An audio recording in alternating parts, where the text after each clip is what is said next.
You are listening to a True North Eager Beaver Media Podcast.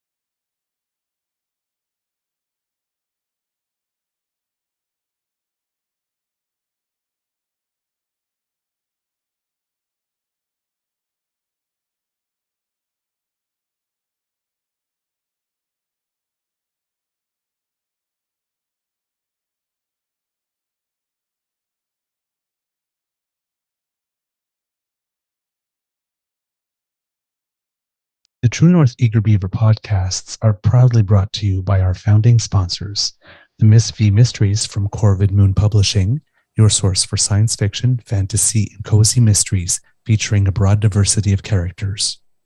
CanadianTarot.com, your uniquely Canadian online eclectic tarot community and forum, and the Peppermaster, hot pepper sauces made from fresh farm ingredients to thrill your taste buds and expand your mind.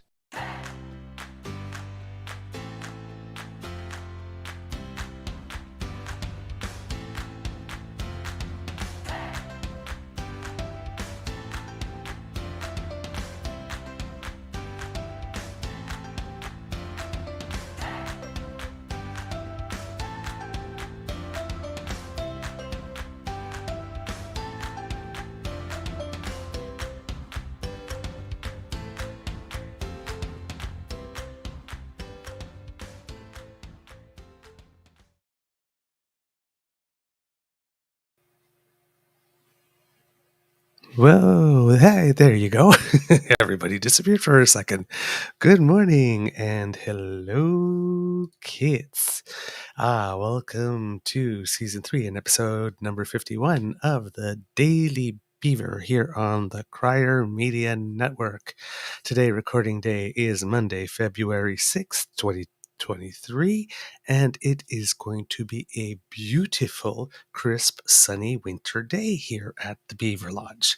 I'm your host, the Eager Beaver, pronouns he, him, he, Mr. Beaver, and I am just super duper chuffed that you, dearest kids, are here joining us today for, just a good time.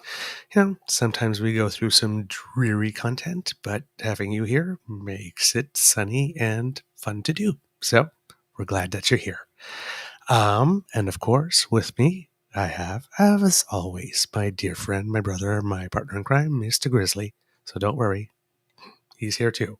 Of course, a big thank you goes to our podcast founding sponsors, the Peppermasters. Let's try that again. The Peppermaster, not masters. There's only Not one. plural. The Peppermaster, the Peppermaster.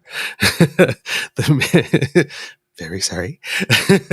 The Miss V Mysteries from Corvid Moon Publishing and CanadianTarot.com. Today we have a little Monday morning bite for you. But first, hello, my friend. Good morning, Mr. Grizzly. How's your mental health today? Hey, Mr. Beaver. Mental health is pretty good, actually. Yes. Physical health could be better. My back is still troubling me, and I'm getting carpal tunnel. But, Okay. that's how it goes sometimes when you get a little bit older. It just, the old injuries come back to haunt you bigger than ever. And as I spend more time in front of a keyboard, the carpal tunnel, I get the numbness and the tingling, and it's never fun. Never fun, It comes and goes. It's not constant, Yeah, I'm hitting that age where I'm starting to understand the expression, the mind of a 17-year-old in a 50-year-old body. Yeah, I like to tell people that I'm 19 with 35 years experience, but truth be told, some days the body reminds me that it is 54 and not 19, and those are the days when getting out of bed is physically challenging, which leads me to look forward to I don't know what to look forward to. Someday somebody will have to change my diaper again, I guess. Keep on, like, every now and then thinking, I can still get down. Just getting back up sometimes takes a little more time. Yeah, that's the hard part. It's the hard part. Yeah, I mean, I had originally planned to go skiing on Saturday, but of course the weather said no, and my back said, "Not happening, dude. You won't be able to walk for a couple of days if you do that." So I spent all day Saturday doing projects around my dwelling. Got mhm, lots of little things done. Not everything that I had planned, but let's just say I've got about 90% less little projects to take care of. So nice. a lot accomplished this weekend. That's why you didn't hear from me on Saturday. And I sent you a text yesterday around 6:30, and then it came back at around 9 o'clock saying you didn't receive it. I'm like, what? Oh, Doesn't make any sense. So yeah, I was free about 6:30 last night, but okay. by the time you got the text, it was probably closer to 9, which meant now throw that right out the window. Yeah, I got the text at 8:45, and well, technically, I got the text at 3:15 this morning because, again, yesterday was one of those days. I was by 8 p.m. I was done. Oh wow, okay, I well, was in bed. good. 8 p.m. Well, well, I sent it like I That said, was I it. sent it at 6:30, so at that point it would have been kind of useless anyway. But it was a busy Well, weekend for me. I did get a lot done, so that's a good thing. well, last week was probably the first week in my entire life where every day, Monday to Friday, except one, because I forgot to switch off my alarm, that I woke up at 6 a.m. Oh wow. Yeah. Yeah, I didn't do very well until lasting until the evening last week. Yeah, and yeah, so this weekend I slept a lot. We were at the closing film for the Real Out Festival Oh right, yeah. that because we made our decision as a jury and we are presenting our decision, and turns out the director of the film that night was in the audience, Oh. which was kind of cool.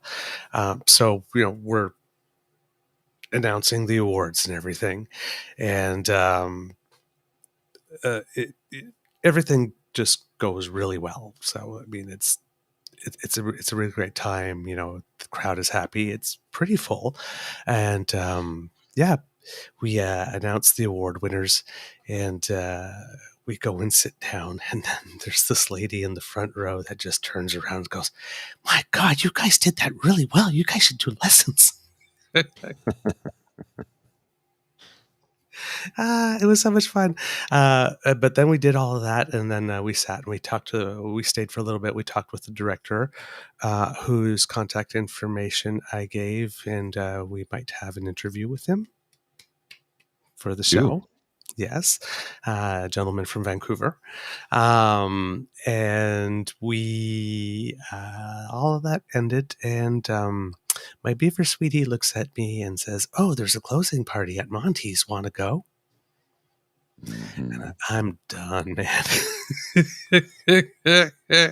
I watched 11 movies in a pretty short period of time. And there was, the theater company for which I volunteer had a play coming out this month. So we had all the rush with that. There were 5 weekends of travel in the last 2 months from about Christmas till it's like, you know what? I'm too pooped to pop. I'm Fair going enough. home. So yeah, this weekend it was the things that I absolutely needed to do and be present for. I was, and I saved all my energy for those moments, and the rest. Just not there, eh? Ooh, eh, let's just say I moved the pace was very slow. And, of course, with the deep freeze, that kind of like, gave incentive to not to, go out or anything. And, but movement wise, like you said, I was feeling it in my body all weekend long. It was just a little C3PO ish. Things were not tracking smoothly. And I was not kind and gentle to myself on the Friday because I just needed to get there. But it turns out that the walk there and the walk back wasn't so bad after all. Of course, all you could see of me was this. Mm. Yeah, yeah, no Or doubt. It actually was. this, I should say. I think it hit -47 at one point here on Friday. Jeez. It's cold. That's Jeez. about what, 50 minus 52 for Yeah. our American friends? Somewhere For in that some reason, neighborhood? we didn't get that much wind. It was windy here. I like Friday, I went out to the pub to meet my buddies. Um, I was only there for like 90 minutes max. Had a couple of uh, darn it. It's a non-alcoholic German beer. It tastes exactly like it should. Okay. Beck's. I wanted to say Bosch, but Bosch is, is a company that manufactures drills and other things, audio equipment stuff. Yeah, Beck's had a couple of non-alcoholic Beck's. Taste just like a Beck's. I was really impressed. Hmm. But yeah, 90 minutes. I just, we were all kind of tired and burnt, and you know how close the pub is to my apartment. Well, had it been maybe 10 more meters, I would have needed a balaclava. It was cold. It was cold. Yeah. Yeah. Yep. Let's just say I walked with purpose. Oh yeah. Indeed. But it wasn't so bad, and I thought it would be terrible because here with the lake, if you get wind, but it was Yeah. pretty decent actually. So it, Well, it yeah, was usually it was and crisp, but we're like Kingston is known as having prevailing winds on Lake Ontario in the bay there. That's why during the 76 Olympics, that's why they right, held the sailing there because it is right. one of the best places in the world to learn how to sail and to practice and to race because it's always windy there. I mean, look Hmm. at Wolf Island, how many windmills they have. Yep, It's insane. right, right. So yeah, I was yep, the old man in me. This weekend, yeah, went out. I was very comfy staying at home, and it was a little creaky, but I had a lot of fun. I had a lot of fun, and it was we got to meet, for it was on the Thursday before, and have a drink while we made the decision. Some of the kits may have seen the photos, so it was a good thing, and I was very happy to do it. And it's an honor, to be asked by be tapped on the shoulder by your community and do something like that. And Oh yeah. I'm a I like to help kind of guy, right? I'm an eager beaver, right? So yeah, it was a fun experience. I liked it. It's kind of cool. Nice. Yeah. All right. Should we get to it? Yes, let's get this day started off. I All right. have What have you got for us to kick us off? well. At first, I thought I'd start with a little bit of joyful, ribald humor, Oh, I like that. and this is a little a sketch I saw the other day online about cooking, and I thought I'd post this here. Passion, food can be a form of creative expression. I put my emotions into my cooking. This tastes horny. It is nice to be understood. That's from Butt Poems. Very uh, basic line drawing cartoon, but I think it's very funny myself. I like to cook, Mhm. and the secret ingredient is love, baby. Yeah. Okay. Sure. Yeah. I I've cooked horny. I understand that. I When you got get to nothing that on that third one. date and you get to the third date and you're cooking, Mm. I and you're haven't. I hoping that you're haven't. going to be cooking. I haven't prepared a meal for a date in a long time. It's been a couple of years, actually. Mm, I well, mean, I've been on dates a lot recently. Well, not in the last couple of weeks, but you know what I mean. In the last 6, 8 months, I've been on a number of dates, but I haven't had anybody over that I've prepared a meal for in quite some time. Maybe I should do that again. I was thinking about, well, you know where I've got the studio set up. I was thinking about right. moving it into the dining area for more space. Okay. But I don't know. I was thinking about instead of doing that, I was going to get rid of my dining room table and put a bar in there instead, like a Ah, proper bar. man And cave. well, my dad has a bar he built in the 70s, and he's like, "You want the bar, son?" I'm like, "Why, yes, I do. Yes, I do." It's very 70s. It's Naugahyde, it's tan, it's just a perfect time capsule of the 70s, and it's a proper stand-up bar. I'm All like, right. and it used to be bigger. He had to shrink it down to get it into one house that we had to move into. I mean, military brats, right? Right. By the way, military brat is an acronym. Means Oh, I didn't know born that. born, raised, and transferred. Ah, Because we get transferred all the time, right? okay. Military brat. Yeah, born, raised, and transferred. Anyway, so I'm thinking about putting the bar there. My other friend Sasha suggested I put the bar where the studio is and move the studio over there. But I'm like, yeah, but the thing is, if I put the studio there, I'm going to have to heavily insulate that wall Yep. because somebody lives on the other side of it. Whereas where it is right now, Right. It's the it's in the kitchen. center, right? Right. And I can really contain any sound from neighbors or anything like that here. Right. So I just I can't see myself moving it for you know sure I could use a little bit more space, but I can make it work with what it is. And it's not like I Oh, yeah. have people in here recording all the time. It's mostly just me, and I built it for me. So yeah. Anyway, Yep. and when I have people over, when you come over to record, there's enough room for the two of us. Oh, It's yeah, not like I'm going absolutely. to have four people here. I No, mean, especially if with the 3 screens and everything, it's fine. yeah, it's a control zone. I mean, if I was going to do that, I would literally set up four mics at that table and a couple of cameras there, and I would just be full production. I wouldn't even be part of the show at that point. You know what I mean? Mhm. Maybe Yep. we could do that in the future when I get the bar installed. We could set up mics at the bar and have like a Ooh. in-house recording just as a one-off. I don't know. We'll figure it out. Lots We'll of figure time it for out. that. I mean, we do have a podcast coming up for those of you who are not aware on the 18th of February.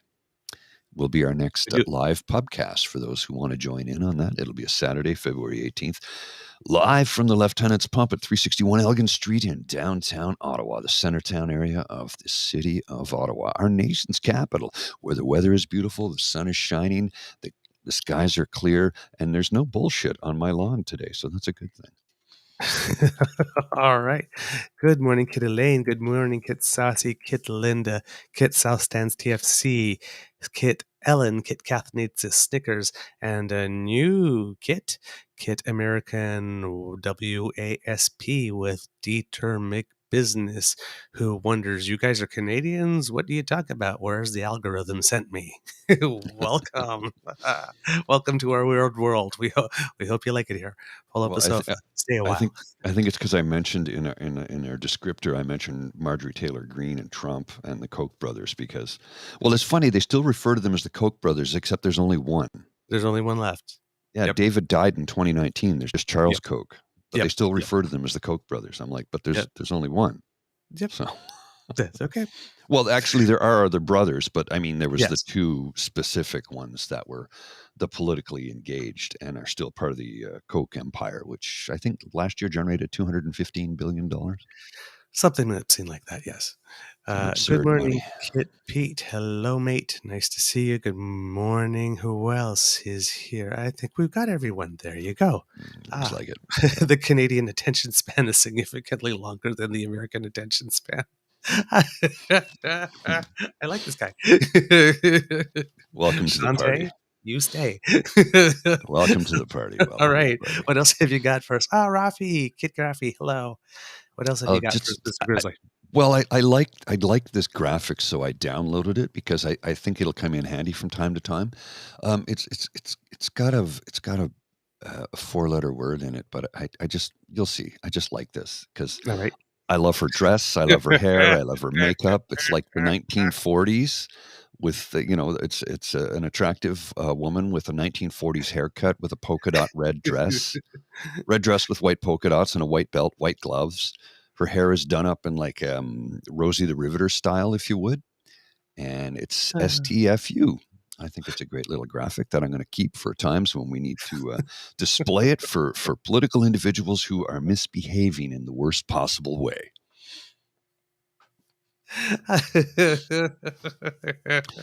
And Oh man, to go from vulgarity to extreme faux pas, eleganza. When you need the elegance. worst fashion to choose from in the city of Detroit from the 1970s, the most hideous platform polyester shoes, along with a uniform that looks like you were a cast member of Space 1999. And what about that boomerang collar? Well, I don't know what to tell you. Eleganza for the best fashion faux pas you can make. The boomerang collar means that you will never get rid of this shirt. Throw it away. It keeps coming back. It lasts literally forever. Forever. Forever. Well, it's Forever. polyester. That shit doesn't break down. I feel a Stephen King movie coming. So I Oh, saw a thing 'cause you know how plastics don't break down in the environment, or they take like right. 10,000 years or whatever. And I wear a lot of merino wool because it's although it is expensive, and it is, I wait till I can get it on sale. It's very warm. It regulates your body temperature. It's all natural. It's completely renewable. Blah blah blah blah. You know, it's warmer in the winter, cooler in the summer, the whole bit. They also demonstrated that it completely breaks down 100%. The guy took a merino wool sweater and sandwiched it between two like grates of, I'll say, chicken wire, Mhm. and then buried it. And 6 months later, uncovered it, and all that was left were some of the seams where the stitching was. Everything else was it completely broke down. So it's completely Wow. 100% biodegradable. Okay. So not only it does it, you know, keep you warmer in winter, cooler in summer, it's a completely renewable resources. It's all natural. It also breaks down. It's also biologically safe for the planet. So There you another go. reason to purchase merino wool. There you go. I don't get paid anything to say that, and I pay for the stuff I'm wearing, and it's not cheap. I have to wait till it goes on sale because otherwise I can't afford it. But it's just it's a great product, you know. And I read somewhere the other day how finally synthetics have surpassed merino wool in performance. I'm like, okay, I'd really like to see the information to prove that because I doubt it. I mean, I've got some high performance polyester, you know, like fleece and that, but you know, anyway, I can wander for a bit, and All right. it's what I do sometimes. So let's get to it. All right. Let's get to it. Um, Convoy stuff. Mm, We had the Public Order Emergency Commission, yes, and it seems that Justice Rouleau has asked for about a month more time because he has so much content there's a to lot to get review. the final report out. Because the part that everybody was paying attention to was only one part. There were several days of testimony afterwards, like between lawyers and experts, Oh, wrangling about what could be admitted, what couldn't be admitted, and all that type of stuff. Right? All and the that things that they wasn't had to. televised. Yeah, it was televised as well, but it Oh, wasn't okay. as sexy. So, Oh, okay. right? We didn't really tune in. No. But I mean, it wasn't as sexy. I mean, when they closed the second, remember when we stopped covering the second part, we mentioned now it goes on to that third phase where they're looking at all over those stuff, all over those types of things, all the other Right. additional types of evidence, and what arguing about you know what would be the process from then on and that type of stuff. But on the other side of things, because if you were listening to the testimony and you were watching the proceedings, one of the comments that was being made often was that the people that were affected in the neighborhood by the convoy and by the occupation really only got 1 day of testimony and 6 witnesses, and it was all on the first day, and then we moved on to other things. So there was an Ottawa People's Commission, which was a Yes. citizen led inquiry that was set into place in order to be able to get more from that side of it and then to be able to inform the process in that manner. I was So it hoping was, to contribute to that, but I never heard back from them. oh, that's a shame. Well, I think Hmm, so too because they certainly used both my words and my image several times at the POEC. So, they you did. know, I think it would be fair to have me actually go in and speak in person, but it never happened. And I even contacted a few people and I said, "Yeah, let's have a Zoom call. Here's my number." Never heard back from them. But, you know, it's like you'll use me to further your message. Use my words, use the image, use the video, but not actually talk to me. Hmm. Not too happy about that. Yeah, yeah, I could understand that. I can understand that because I mean, it goes to the principle of nothing about me without me, Mhm. Mhm. right? So yeah, the inquiry was created to have a venue where citizens could be heard and talk about how the convoy had affected them and have those views be respected. And it included voices for and against the convoy, so it wasn't one sided. And the key findings were released recently. And this is not going to come as a surprise to anyone. Most residents felt abandoned by the city and by its institutions. Yep. Yeah. And a lot of people felt like the city had basically boiled it down to saying avoid downtown, but how do you do that if you live and you work there? Precisely. Right? So essential services such as paratransport did not run at all in the so-called red zone at the time. Most community mobilization did not originate from the institutions, but was grassroots. Ottawa Police Services, of course, You're breaking up. declined to You're breaking comment. up. Oop. Oh, I'm breaking up.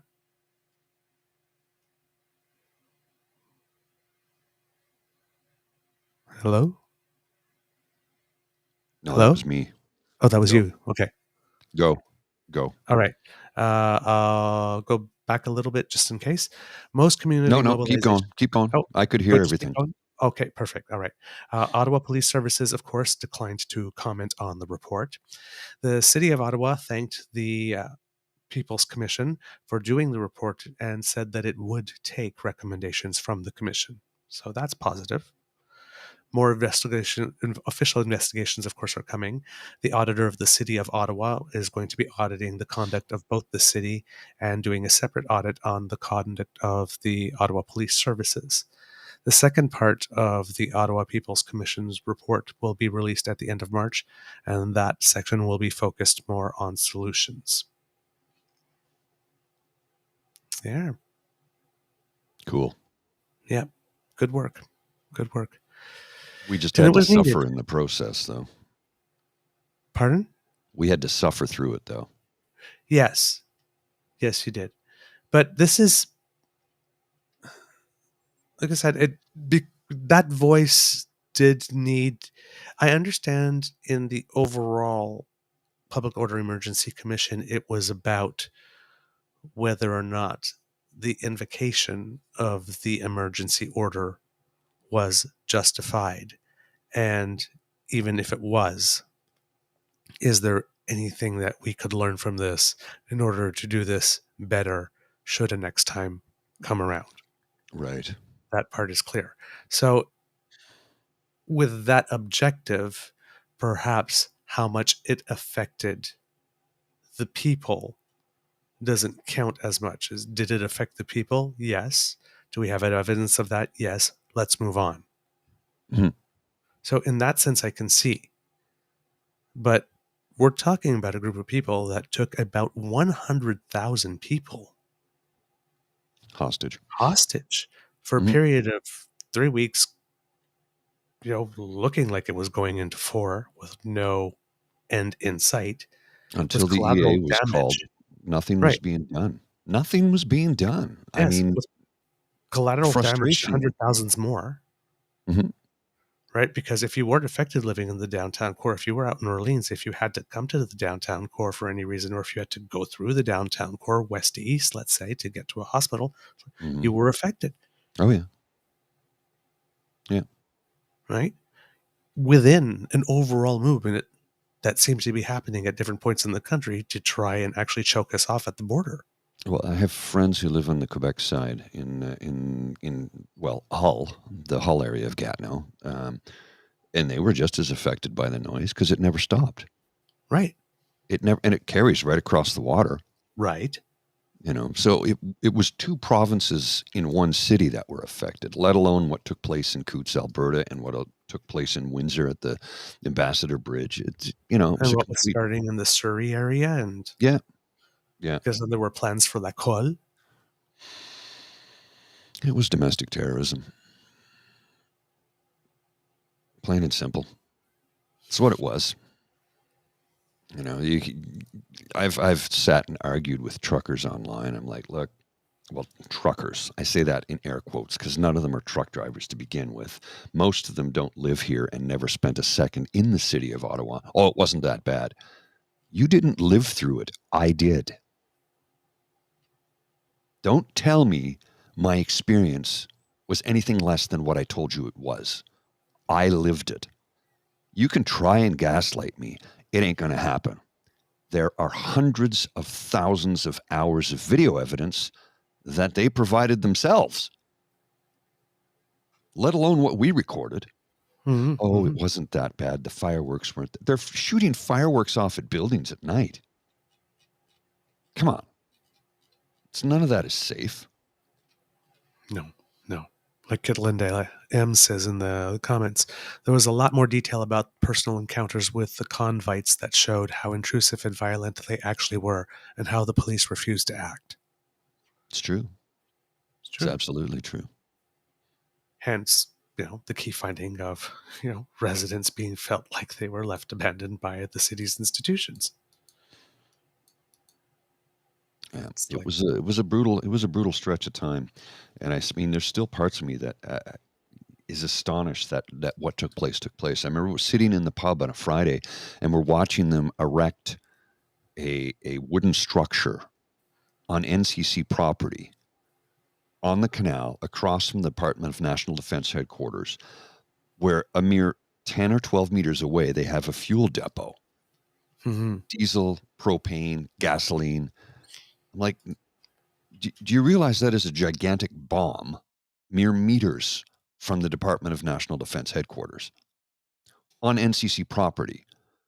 The fact that structure was not torn down within seconds is mind boggling to me when you consider that two little girls put up a lemonade stand right. on NCC property and had it torn down within 30 minutes because it's NCC property. But this stood for a couple of days before it was hauled away by somebody who was sympathetic and decided to help them out and hauled it away for them. Mhm, And when you consider that the guy was just trying to help them out because he was sympathetic to their cause, he got death threats because he took it away. He brought it over to where their encampment was at the baseball stadium. right. And he got death threats. He's like, these people are out of their minds. I was trying to help. I'm like, no, they don't give a shit. They want what they want. Look, what did Trudeau say? They didn't want to be listened to. They wanted to be obeyed. Obeyed. That's all it ever was. Yep, absolutely. There have been some developments on a couple of files where the Liberal government appears to be reversing itself. But if you are in the PR game, that could actually be spun as taking the time to listen to the people. The first one is on Bill C-21, which is the gun, which was Gun. originally the handgun bill. Right. And that got expanded and And expanded then again. somebody introduced a private member's amendment that the party did not seem to oppose. Mhm. So, was it Good really morning, private member's Leanne. amendment? Really? Uh, Trying to legislate the order in council that had been passed, I believe, in 2019 with regard to what liberals are calling military style or assault style rifles. Hmm. That's because they don't fit into one of the three categories that actually do exist at the moment. They're trying to essentially create a new category for them. And the big problem is, what is assault style? Right. Mm. Right. So, High capacity magazines, which in Canada you're only allowed five in the clip. mm, And if you and need more than that for hunting deer, um, you're going to starve. yeah, right. Now, of course, this amendment was clearly not going to go anywhere because there were some hunting rifles included in that. And in the process of presenting that amendment, they lost the support of the Bloc Québécois and of the NDP, which they did have for the handgun bill. And they also lost the support of the Indigenous community, Mhm. which it had for the handgun bill, which means that this amendment definitely did not meet any criteria with regard to duty to consult, which is kind of an essential stage now. Mhm. And if we're talking about reconciliation, if you're still skipping the duty to consult stage, Yeah. Yeah. come on, man, a little follow through here. Just come on. So this was obviously going nowhere. So why it is that the government decided to literally shoot itself in the foot I by don't know. attempting this, I do not know. But this is a complete cell phone total goal, right? Own goal. So the government announced that it was going to withdraw the amendment at the moment and take more time to consult. It has been consulting, but take more time and attempt to get it right. This led to a coterie of conservative MPs with Raquel Dancho specifically and Peter Poppenjay there to go to a mic and claim victory. And Melissa, also stock Landsman. photo lady, Yeah. was there as well. And they were declaring this big victory, and there's a lot of this wouldn't have happened without us. And there was sometimes a couple of mention of the hunters and indigenous people, but really, like, this wouldn't, it had a very much of a, this wouldn't have happened without me and Of my course. Yeah. team Yeah. and the hunters and indigenous people. Right? It was all me. Me. I did it. I was the one who saved Canada. And it's like, you human dipstick. This had nothing to do with you. We've already talked many times about how the composition of the House makes it so that you are impotent. Mm-hmm. The Liberals can get anything through with either the NDP, and if the NDP won't dance, then with the Bloc. You need both of them. And because you've rendered yourself totally and completely and wholly unlikable, nobody wants to work with you. It's like the cafeteria table at high school. Every time you say, "Can I sit here?" Even though there's nobody there's like 7 seats empty at the table. It's like, "Oh no, someone's sitting here." Come on. Come on, man. You have to like make a minimal effort to make yourself likable, One would think. right? It's like, why would anybody want to work with you? So this is not because of you. This is because this was admittedly, very sloppily Mm-hmm. Mm-hmm. conceived and introduced amendment, and people got enough upset. Well, and Hugh helped break it down too, because we had that discussion with Hugh about that, and he said that it's very, very flawed. Absolutely. He wrote a piece about it for Cry Media, Right. and I read that Very and I good went, piece. okay. He had a better understanding of it than I do. I'm like, I don't own a gun. I don't want to own a gun. I'm trained. I'm well trained. I know how to use a gun. I took all the hunter safety courses when I was much younger. Took them in New Brunswick and Quebec, but I don't want a gun. I don't need a gun. I'm not a hunter. I'll go up to the hunt cabin, and I'll drink beer and sing songs and cook meals and do some cleaning. But the idea of squatting in the bush in the cold, damp October weather, sitting there for hours on end, waiting to hopefully see something that you get to shoot, that just Yep. doesn't work for me. I'd rather be in the cabin where it's nice and warm, where I can drink a beer and listen to some tunes and sing a song and play some guitar. That's just me. Some guys want to sit out in the bush like that in the cold, damp October weather, because that's when deer hunting season is. Right. No. But they'll look at me and go, "But you'll ski in -20." I go, the difference is I'm moving constantly. I'm not sitting still in the damp weather. I'm moving constantly. But to each their own. I just have no desire to own a gun. I don't need one. Yeah. Somebody says, "What about for protection?" That's what condoms are for. What do you mean? I don't get it. What are you talking about? Yeah. Somebody said, "What would you do if somebody broke into your house? Do you have anything to protect yourself?" I've never thought about anybody breaking into my house. Number one, because I live in an apartment, not a house. But number two, I live in one of the safest cities in the world. Number three, I got 2 fists. I'm not worried about somebody coming in here with a gun. I live in Canada. Mm. Right. Right. I'm not a criminal. I don't do criming stuff. So why would I ever have to be concerned about that? Mm. No, The I hear random break-ins with guns in this country, it's not a thing. Mm. I mean, the percentage of it happening is so ridiculously low. Forget it. Right.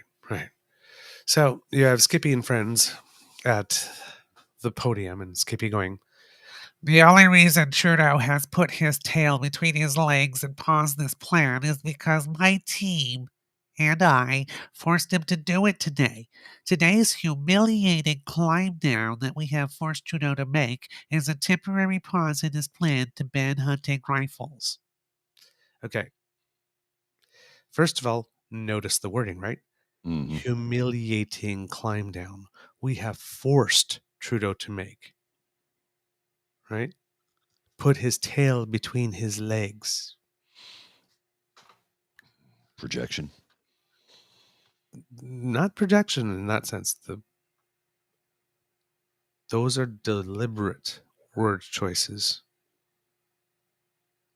Those are very, very deliberate word choices. You could be looking at this as we screwed up. We're acknowledging we're screwing up. We screwed up. We're going to try to fix it. Mm-hmm. Or you were trying to get away with something until we caught you, and now we caught you, and you got your tail between your legs, and this is such a humiliating climb down because you tried to.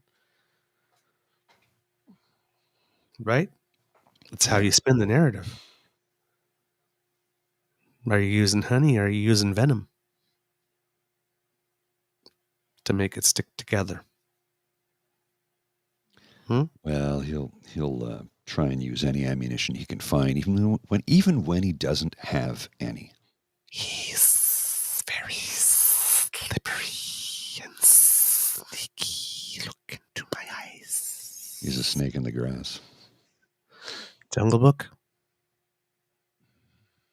Look into my eyes. Is it whacking day already? Swear that man. Swear that man. Alistair McGregor, NDP public safety critic, said when those amendments were introduced in November by the Liberals, they completely derailed any progress that we were making on C21, so the Liberals really have to wear that. And yes, that was the appropriate comment. Mm-hmm. That's the comment the Conservatives should have been making. But they went for the overreach and the framing. Always. And the positioning of Skippy as the hero. Let's stop calling them conservatives. They're reformers. I don't want to call them conservatives because they're not. They're reformers. That's what they are. And Trudeau's and progressives and the left as some type of nefarious force that needs to be vanquished. As opposed to when the amendments were introduced, they derailed the process. You have to wear this.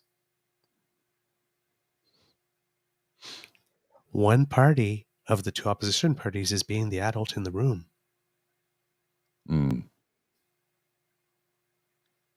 Well, stop voting for assholes. Stop electing stupid people. Nathalie Provost, a gun control advocate who survived the 1989 Polytechnic massacre, tried to make clear, because it was at their insistence that the Order in Council was added to this. They were wondering why that piece of legislation didn't include that. And it probably didn't include that because there needed to be a consultation with hunters and Indigenous people, and they hadn't done it yet, and they didn't want to delay the momentum that they had on the handgun bill. So rather than doing it as two separate bills, which they should have done, or rather delaying the first bill to get the second part right, which they also should have done if they were not going to do the first one, they tried to slip the Order in Council in to try and make everyone happy, thus making none or pissing everyone off. It's just, oh man, the lack of judgment. And the reason why this is bad in particular is not so much that this one can't be fixed, but the Poliver narrative is that this government is incompetent, right? They can't run a passport office. They can't get you to where you need to go. They can't get children's medication to you when they have a fever. They can't, but that's the whole thing. Well, this one was an actual act of incompetence. This is a real one. Yeah. Right? And again, all that narrative needs is that kernel of truth. Well, now they got the kernel of truth. Because while with the passports, you can say, well, people were away, or you can say the airline sold more tickets, or you can say, this, you just tripped over the flowers in the carpet here. Mm-hmm. You done fucked up. Yeah, basically. I mean, there's no other word for it. That's what they did. It's as simple as that. right? And then you add it to the marrying thing, and then the Ahmad Hussein thing, and then the contract to the CMA, even though that happened before, and then you add, all of a sudden,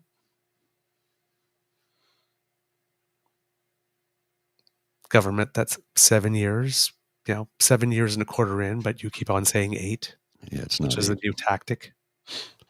You mean a man would lie about the size of something? Or the length of something? A man would lie about the length of something. I can't believe that. I can't believe that would happen. Oh, sister, I'm a gay man. I know men lie about the length of stuff.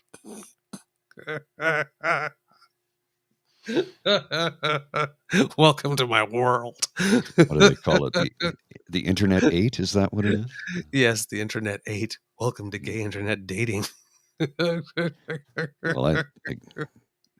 my I life know would be I know you've not dipped your toes in that pool.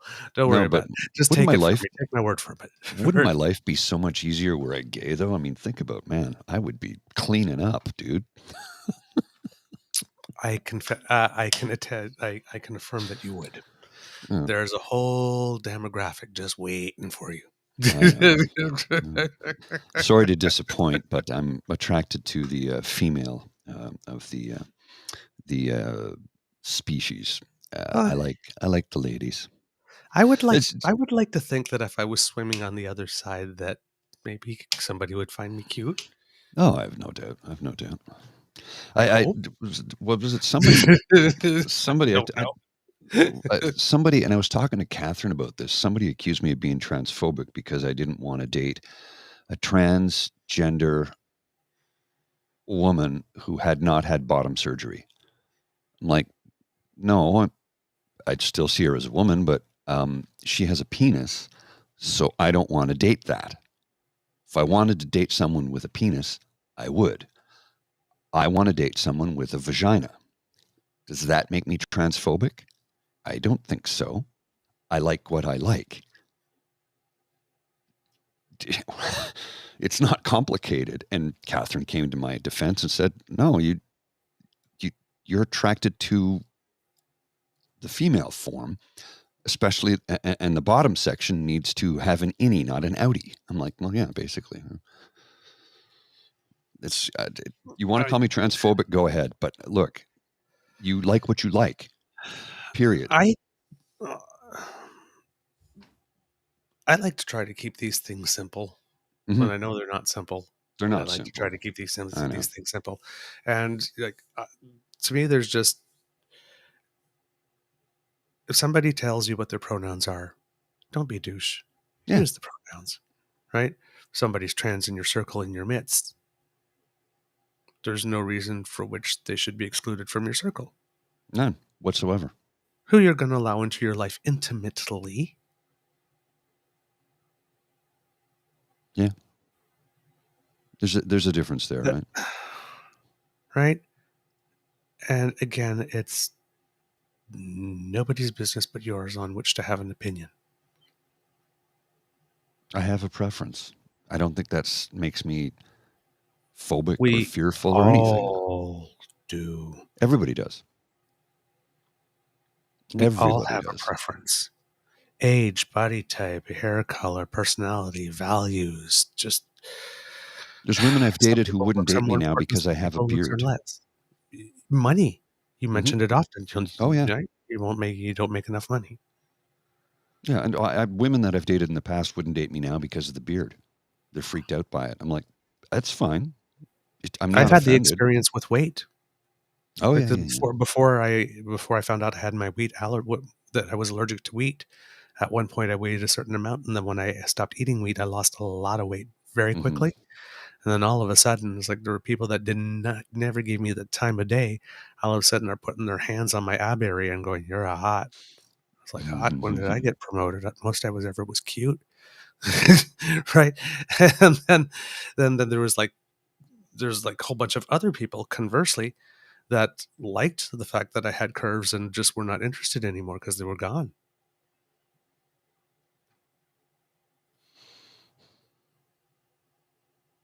I've actually had someone say, "I'm sorry, but you're too small for me,"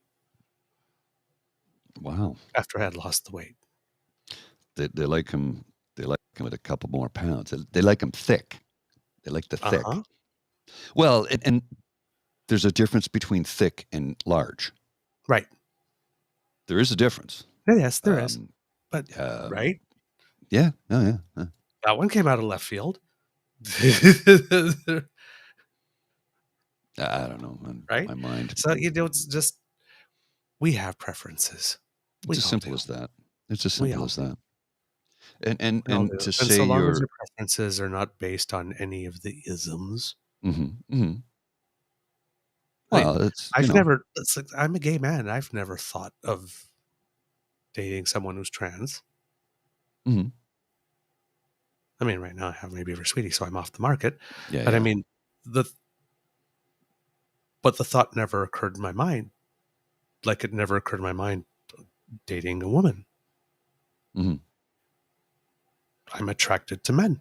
Yeah, it's simple as that. It's not rocket surgery. But I mean, I sit there and I wonder, it's like, could I develop feelings for someone? I'm sure you Probably. could, but would the sexual attraction be there? Probably not, right? Well, that's what I mean. I don't know. Because for some people, once you develop the feelings, the attraction comes. Well, I'll give you, for instance, that I don't know how this works out, but I know a number of trans women, okay, who, when we met, they were male. Mm-hmm. Cis at the time. Correct. Since that's right, yes. Since gone on to fully transition, top and bottom surgery, complete transformation. I see them as women, friends, colleagues. I still know them as the before time because I knew them as the before time longer than the after time.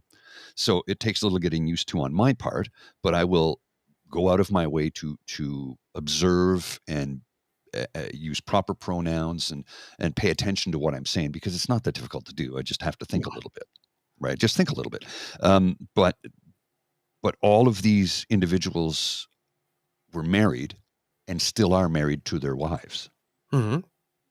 And that's the thing that I'm just like, oh, it's none of my damn business how it works. I don't understand how it works, but it's none of my business how it works. That's between those couples. It's got nothing to do with me, has no bearing on me whatsoever in any way, shape, or form. My curiosity is, well, I guess, these people fell in love and married and still love one another, even though the physical characteristics of that other person has changed.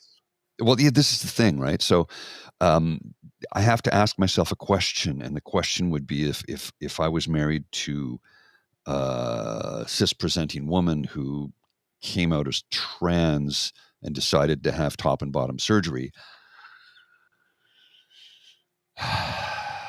I don't know that the relationship could survive it. And that's me being honest. But that's also you speaking from a perspective that's not been in the relationship for the amount of time that would have been up until then. Exactly. That's the other aspect of it. I'm not in that like I said, it's their relationship, we not don't mine. know. We don't know. And that's the whole point, right? It's like you don't know. So I don't know what I would feel, how I would react. Right. So go ahead. Sorry.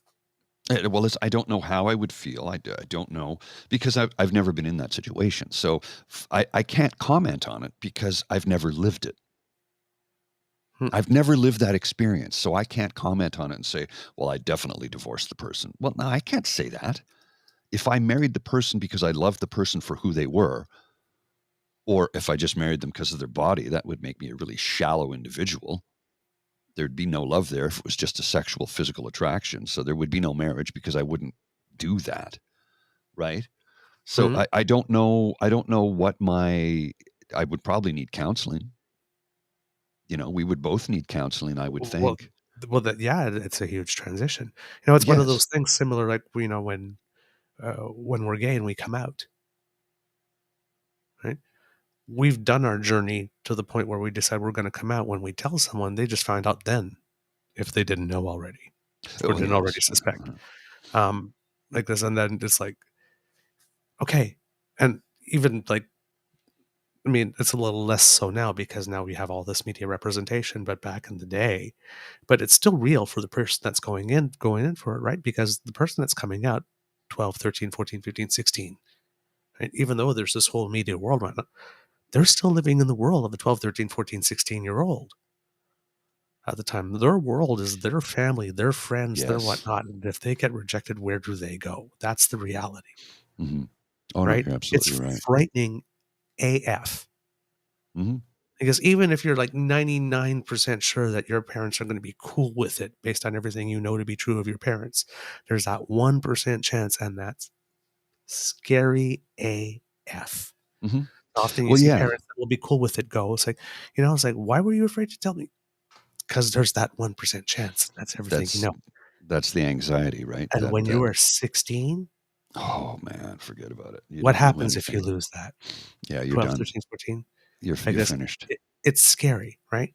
But Mm-hmm. on the other side of the spectrum, it's like if you didn't see it coming as a parent, and I just told you, You weren't it's paying attention. like this, but sometimes you don't, right? Well, Sometimes you I don't know. guess you And it's like, willfully ignorant. well, or sometimes you just don't know. Oh, okay. Look, some people don't know, like after like talking with me like for a very long time, don't know. And I tell them it's like, I assume I have it tattooed right here.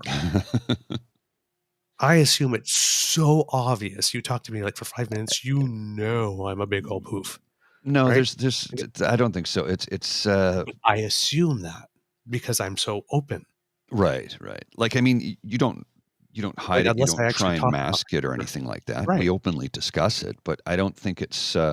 You're not super effete, right? right. But I S- still assume, mm, like, you can tell. mm. I mean, come What was it? on. A friend of mine, she said when her son was 14 or 15 when he came out to her, and she said, he said, Mom, I have to tell you something. She goes, what? He goes, well, I'm gay. She goes, that's nice. What would you like for lunch? He's like, what? She goes, yeah, I always knew. I always knew.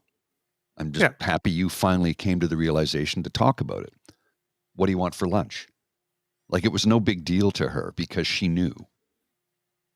Mhm. That's the thing.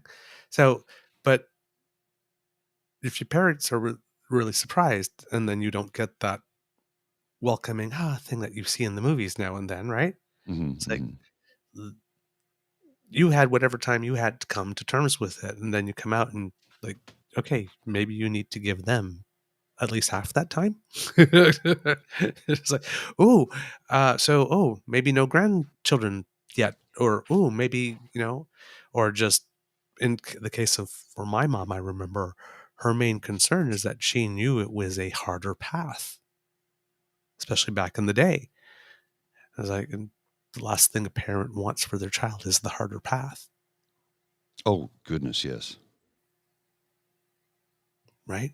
Nobody wants to give they want to give their child all the breaks in life that they can, right? They don't want any child to have a difficult path. Yeah. I mean, tell me I'm wrong. No. So we got a little off topic there, but we'll come back to where we are. So we were talking about C-21, which was the gun control bill, which was the first thing that the Liberals seem to have reversed themselves on.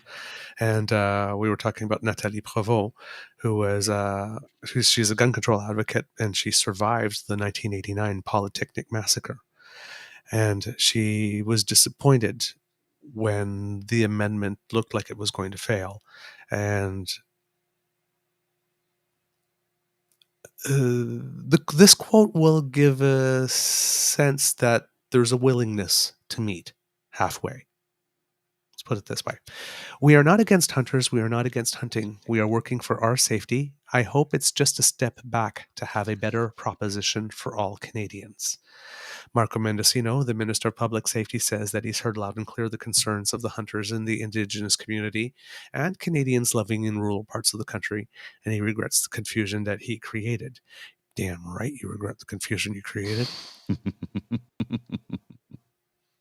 This is what Marco Mendocino, I'm calling it now, when eventually there will be a shuffle, will be shuffled out. You figure, yeah. Yep. he's underperformed. He's underperformed. Same thing with the public order emergency thing, when he stated, pretty categorically that the emergency order was made at the request of the police. And if you put everything together, then yes, you could tell that, yes, of course, where else was this going to end up but for a request for that? But it's not like any police chiefs actually came out and said, you need to do this. So it was, you could have said that a little more artfully. Well, that's one way to put it, sure. Let's just say. So, but that's a pretty big one on an issue like that. So, on that type of thing, you want to take extra care to be very precise with your words rather than say, well, this is what I meant. Okay, I understand what you meant, but you do understand that the word that you said could have been taken many more ways, create a whole other impression. Right? You do understand that, right? Yeah. Right. So, yeah.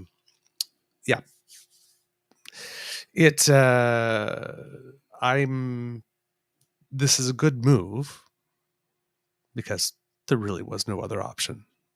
And I would still give some consideration to just passing C-21 as it is without that amendment and actually making this an individual law rather than holding back on C-21 to try to get this part right, because regardless of anything, this part has taint on it.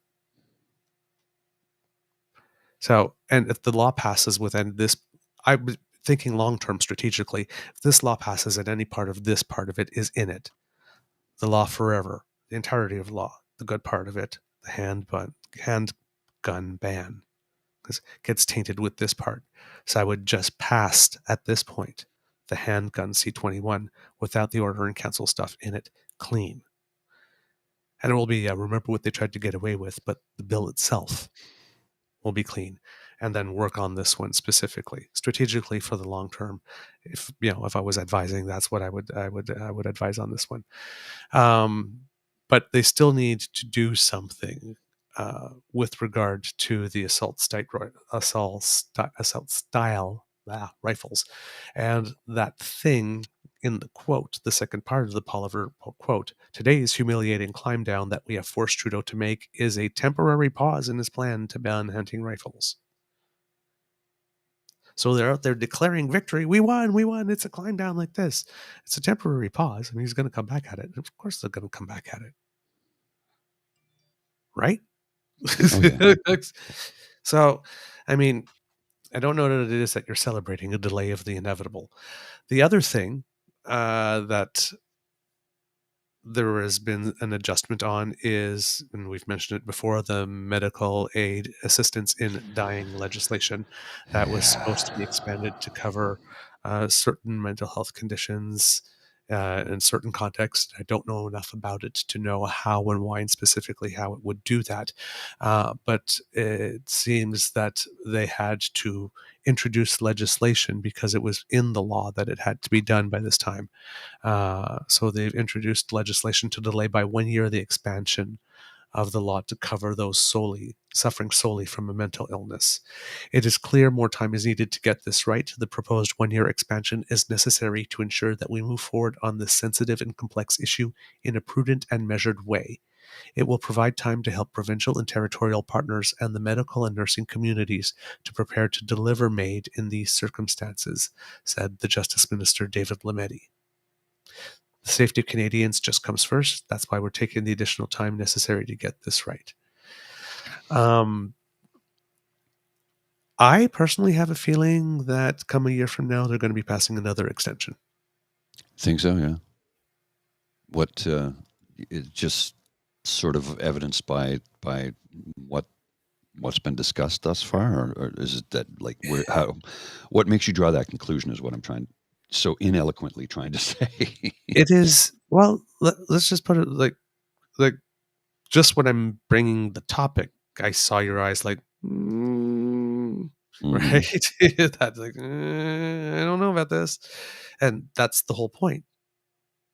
Is it, you're talking about mental health conditions. Mental health is so broad. That this is the Very. type of issue that makes it very easy for someone to come in and say, "Oh, you're a little depressed. Yeah, go cure yourself. How about, it's like, yeah, you don't need Prozac. You don't need Zoloft. Hi, have you tried MAID?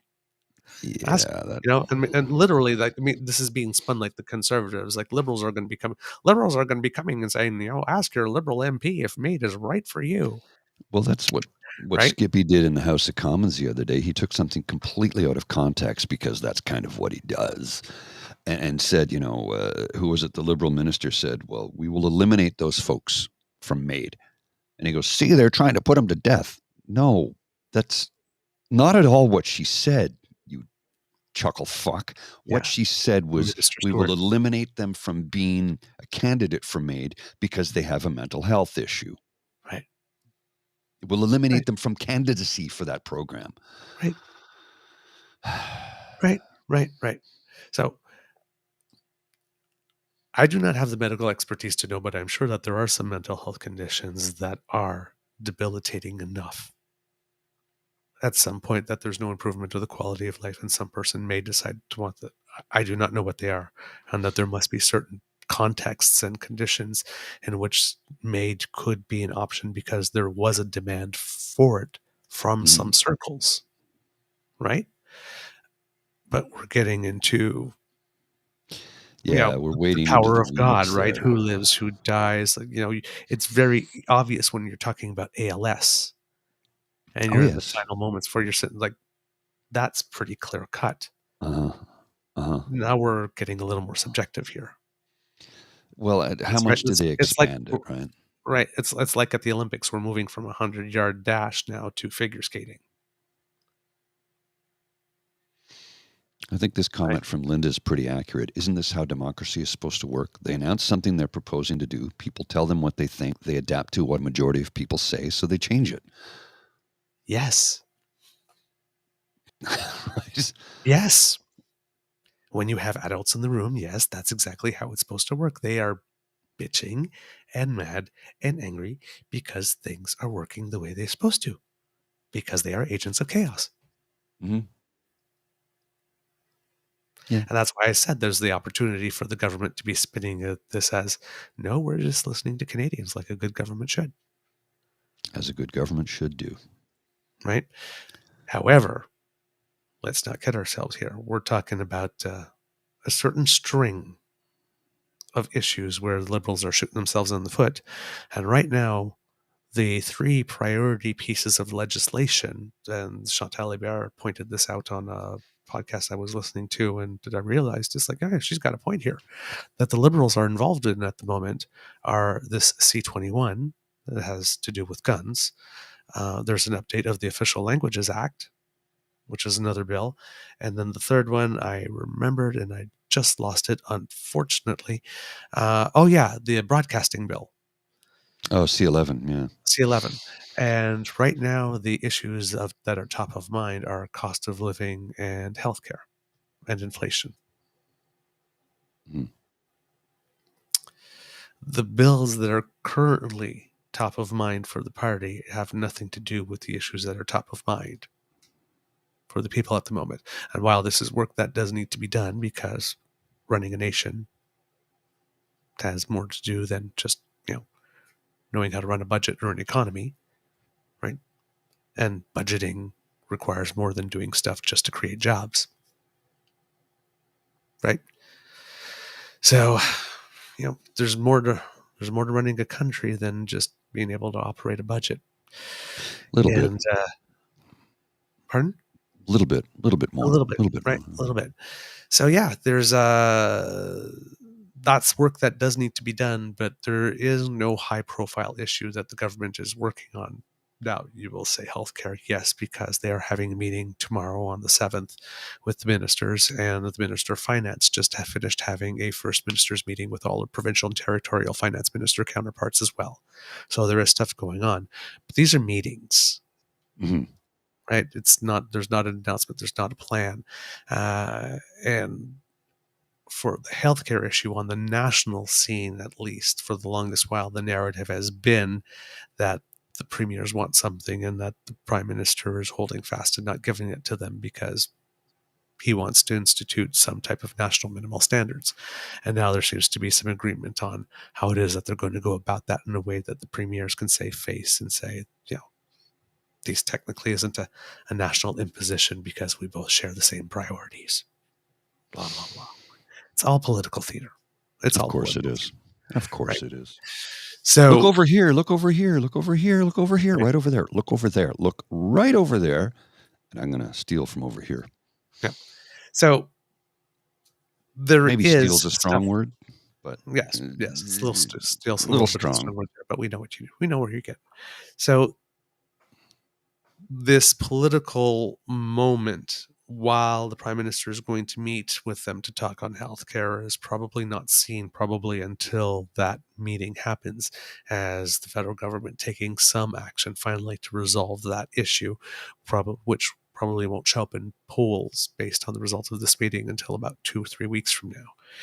So at the moment, it's kind of easy for Canadians to be disenchanted with the federal government, because even though they are still the government that is doing the most professional job and offering us the most competence and offering us an agenda that seems to be most tethered to reality in terms of feasibility and in terms of having the tools and the people in place that seem to have the personal commitment to see it through.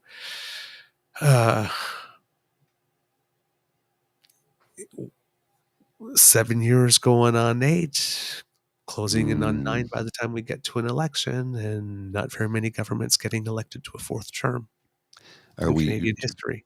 What do they say? Leader fatigue at that point, right? Right. So it's it's a tough mandate, but there needs to be, fortunately, I would say, on the prime minister's side, is the fact that Polliver and friends seem to have caught what's typically the NDP disease, which is the constant overreach and the over dramatization of issues. And that's only going to go so far, because Polliver's sticky point in terms of public appeal is his seeming lack of empathy. Well, he has a complete lack of empathy. Yes. He just doesn't give a shit about anybody but himself. And let's be realistic here. The guy, Flip Flop should be his middle name, because he'll go on about, let's get rid of the gatekeepers. Rents are too high. Let's get rid of the gatekeepers. He actually is a landlord. It's private sector. The government doesn't control rent prices. And as evidenced in Ontario, where Doug Ford is just completely throwing that right out the window. Then he goes on about how, we need to regulate food prices. Well, are you getting rid of gatekeepers or adding them, Pierre? Because if you want the federal government to regulate food prices, that would be nationalizing the grocery stores, the grocery change, which would be gatekeeping. So which is it, bud? Which is it? You flip-flop so much. The somersaults, they make me dizzy. He does it so much, so damn often. And it is literally a soundbite for that exact moment to try and make himself look better. No solutions, not a single one, no policies, no platform. All he ever tells you is he's going to make Canada the freest nation in the world, which to do so would mean we'd have to implement heavy-duty social programs like free university, free dental care, free child care. Don't believe in that. Because that's what the freest nations on earth have. Mm-hmm. The top 3 freest nations on earth that score 100% on the World Freedom Index: Finland, Norway, Sweden. All 3. University education, paid for. Dental, paid for. Matter of fact, in Norway, they want you to buy an electric car to the point where they will give you massive rebates to do so. Mm-hmm. So I'll take a bite out of that kind of freedom. Yeah. Please and thank you. Yes, absolutely.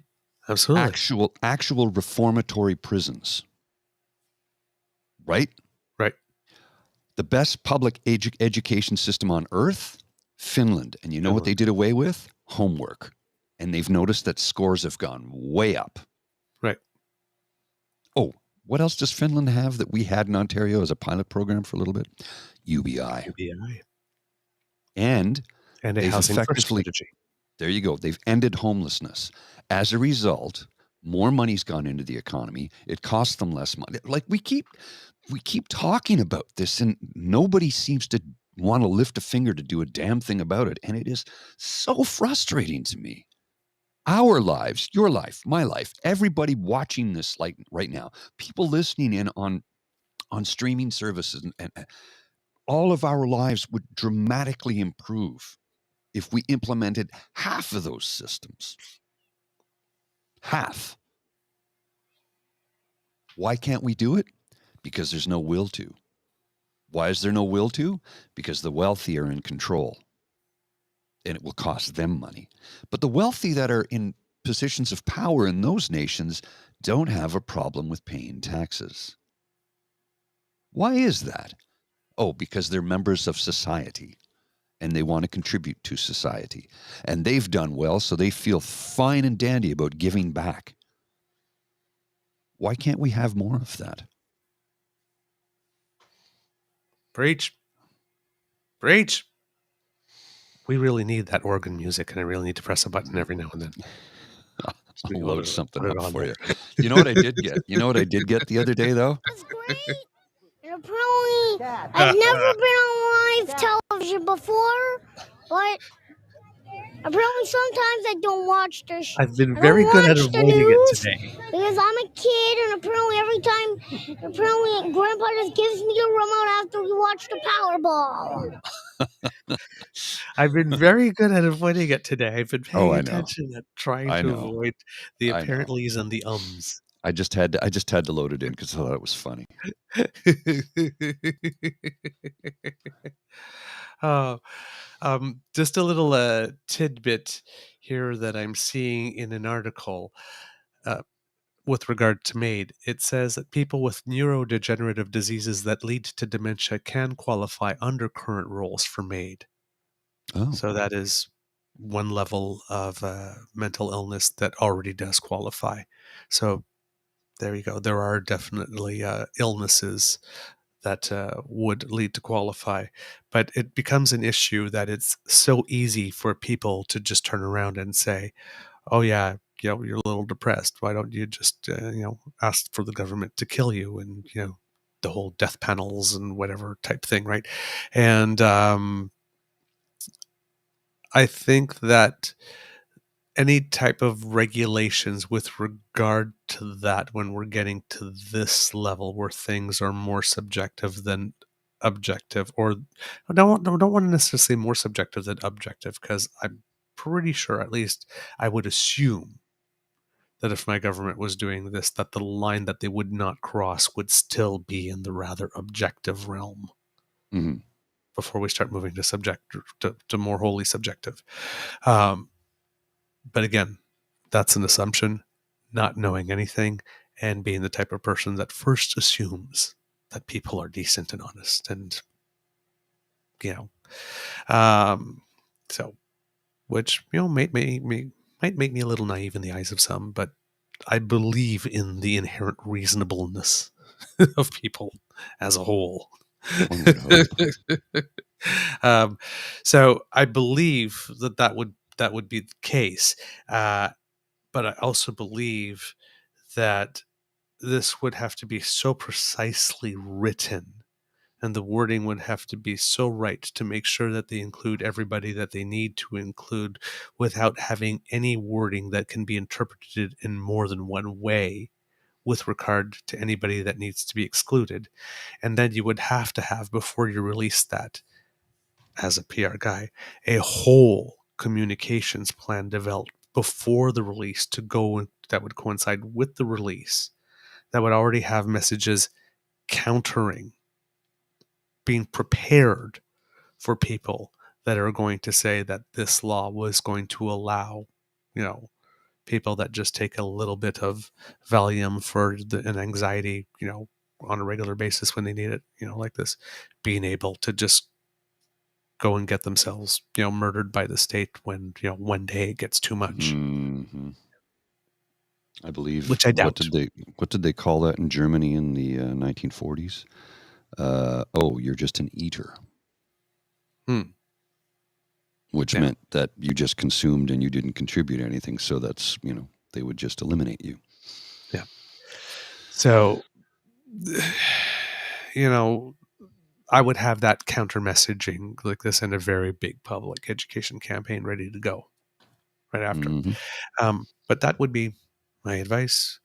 But as we keep on telling the kids, unfortunately, the PR guy giving strategic advice in government is often the loneliest person in the world because no one ever listens to Yeah. them. You gotta talk to my sister. She works PR. It's like, yeah, we understand that, but we're going to go our own way. Okay, call me when you need me to clean up the mess. Yeah, which is what it boils down to. We strongly recommend you. We're going to do it this way anyway. All right, I'll see you in a few weeks. What? Oh, I'm going to have to clean up your mess, and it's going to cost you a lot more money. But hey, don't say I didn't warn you. You can't actually say that, and I get that. But, hey, dude, I've actually said that to clients in the past. We can get it cheaper from somewhere else. Okay, I'll see you in 6 months. Why? You'll find out. And it's going to cost you a lot more then. What? Oh, I'll see you in 6 months. Sure enough, 6 months later. Yeah, Paul. Yeah, I know. I tried to warn you, but you wouldn't listen to me. It costs that much because quality takes time. Right. It's that triangle, right? Mm-hmm. It's like you can get it good and fast, but you can't get it cheap. You can get it fast and cheap, but you can't get it good.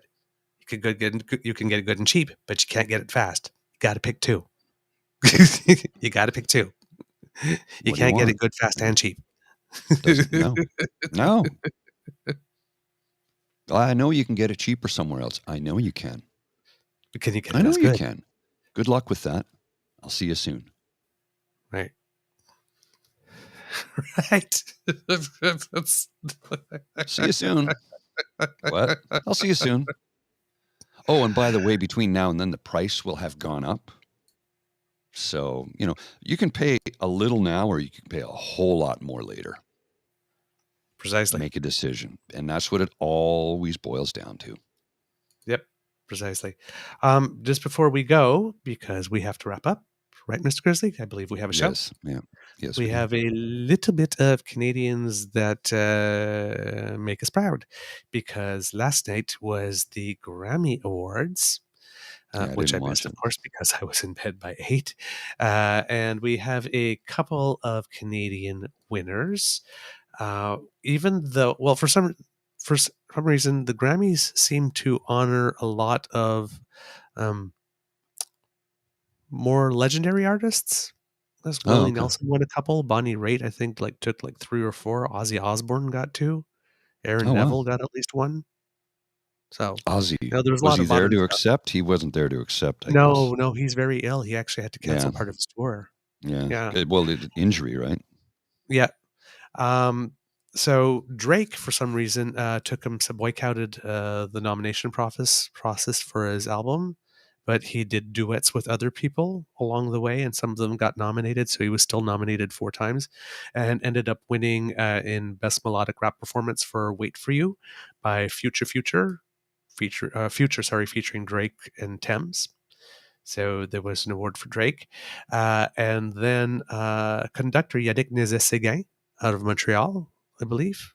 I'm not sure with who he's conducting now, but picked up 2. One for the best opera recording for Blanchard, Fire Shut Up in My Bones, and best classical solo vocal album called Voice of Nature, The Anthropocene by Renee Fleming as the soloist, and he was the pianist on it.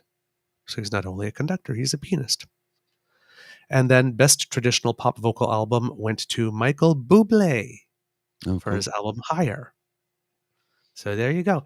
We had some Canadian winners, and Beyonce set a record with her 32nd Grammy. Holy crap. 32nd Grammy. So she won 2, but for Best Remix, she won for her album Renaissance. and she won Best Dance Electronic Recording for "Break My Soul," the song, of course. And she passes a man called Georg Walster. Schulte, I Oh, believe, okay. who was a I thought it classical was music Walster. composer. Walster Ostenpick or Ostencheck. Oh, Walter Osternick. No, Yeah, no, yeah. He's no. won how many Grammys is it from polka? Not He was as the many polka as you guy. would think. No, he was nominated several times, but I think he's only won like 2 or 3. Oh, really? I thought it was more But than that. nominated something like 11 times. But no, Oh, a okay. classical music composer, but it was a record that had stood for 26 years. Oh, wow. Wow. Yeah. So 32 Grammys. There you go. And Lizzo won for Song of the Year for About Damn Time. Harry Styles won Record of the Year, Album of the Year for Harry's Room. And I believe you mentioned it on the show that it was, you had heard it when it came out. It was It's a really great good. record. And Yeah. Bonnie Raitt for songwriting had won for a Song of the Year. Well, that's one of the things about the Grammys, though. It's always been about singer-songwriters and performers and artists. It's not about sales, whereas things like the American Music Awards and, Right. and the Billboard Music Awards are only for sales and Right. hits, whereas Grammy is trying to reward the artistry, which is difficult. How do you reward artistry? I've never really, because it's so subjective, right? Right. Right. But there you go. They try. Yeah, Well, I didn't kids, watch it. No, I didn't watch I it. didn't watch it either. I'm going to try and see it. Oh, apparently there was a 15-minute tribute to rap and hip hop because it's 50th anniversary of rap and hip hop this year, and they had LL Cool J and Ice Cube and Queen Latifah on stage doing that, and then they had a little tribute to Motown that had Stevie Wonder and Smokey Robinson. So I'm Yeah, hoping to all maybe started catch with those DJ clips. Kool Herc. Ah, there you go. Yeah, he started it all. DJ Kool Herc started it all by cutting up and mixing and if you ever watched the television series Vinyl from a few years ago, there's an episode where he's featured in it. Actually, I really like that show because it really did hit on all cylinders when it came to touchstone moments in rock and roll and music history in the 70s. And they featured DJ Kool Herc in an episode in the Bronx, actually DJing. It was pretty cool. Oh, neat. Yeah. Pretty cool. Well, kids, that's the end of this episode of the Daily Beaver podcast. We hope you love listening to us because we loved making this for you. Remember that sharing is caring and word of mouth is priceless. So let your peeps know about it because in every circle there is an influencer, and in yours, you may be that person. Because democracy is something you do, as Kit Linda M so wisely advised last time. So we're going to keep that suggestion. Consultations with the public for the budgets in the provinces and for the federal budget are going on and close on February 10th. So please take some time to look it up on the web and give your comments. Let the governments know what your priorities are so that they can better plan. It's very, very important. If you really like this podcast, you can find us on the Crier Media Network as well as all Beaver Grizzly friendly platforms. Stars and reviews are appreciated, and we love to hear from you. So reach us on the Book of Faces at True North Eager Beaver, at True Eager on Twitter, or by email at truenortheagerbeaver@gmail.com. You can subscribe via our pod page, podpage.com/the True North Eager Beaver with a hyphen between each one of those words. And if you happen to be watching us on our True North Eager Beaver Media YouTube channel, well, why not, as Kit Elaine keeps on saying, smash that button right there. That helps us out big time. Subscribe and the like button and subscribe. The 2 buttons, the like button, the thumbs up like button. That's what she's telling you to smash, and subscribe if you haven't already. there you go. And hey, leave us a comment there too if you can. Right? Please. Yeah, Please do. Kit BB left us one there a couple of days ago, so we saw it. We saw it. We can't do this without you, your kind and generous support. So if you feel we've done a particularly good job this morning and that we've kept you entertained and informed, then please find your way to our tip jar and drop a few beavers in there, a couple of nickels, and give Mr. Grizzly here a cup of good piping hot coffee, dark, and me a cup of hot chocolate with whipped cream. Thank you very much. At our tip jar at coffee, ko-fi.com/eagerbeaver. That's ko-fi.com/eagerbeaver, all in one word, lowercase letters. And finally, you know you want it, and we've got it. We've got that cool, crisp, quality Eager Beaver merch that you love in sizes small 3 to XL at crier.co/crier-media-shop. That's where you go to get yourself some fabulous today and let everybody know that you are an engaged citizen. Yes, you're more than just a pretty face, baby. Let people know. From the Beaver Lodge, this is your Eager Beaver saying, until next time, dear kids, it can be a really tough world out there, so please take some time to be kind to and gentle with yourselves. Mr. Grizzly, some words of wisdom, please. Sure thing. If you, like me, battle the dual demons of anxiety and depression and you need to talk about it, well, I've just put in the chat a link to my personal YouTube channel at 9 p.m. on Monday evenings, 9 p.m. Eastern Standard Time. I have an ASMR live mental health chat where I will come in and talk in a soothing voice to help you relax and discuss mental health issues. So not only am I shamelessly plugging my program, but I also am hoping to talk to you about mental health and how you're doing. See, now I can't disapprove because I'm all about the shameless plug. How do you think I got where I am? All right, it's Mr. Grizzly, roll them credits. The True North Eager Beaver podcast is an Eager Beaver Mr. Grizzly collaboration. Research, story, and guest curation and copy written by the Eager Beaver. Recording, production, editing, and additional research by Mr. Grizzly. Music courtesy of Ben Sound Royalty Free Music. Once again, thank you to our founding sponsors, the Peppermaster, the Miss Fee Mysteries from Corvid Moon Publishing and CanadianTarot.com. And thank you to Pete Jarvis for our artwork. We love it. Kids, we'll talk to you real soon. Bye. Take care. Mwah. Bye-bye.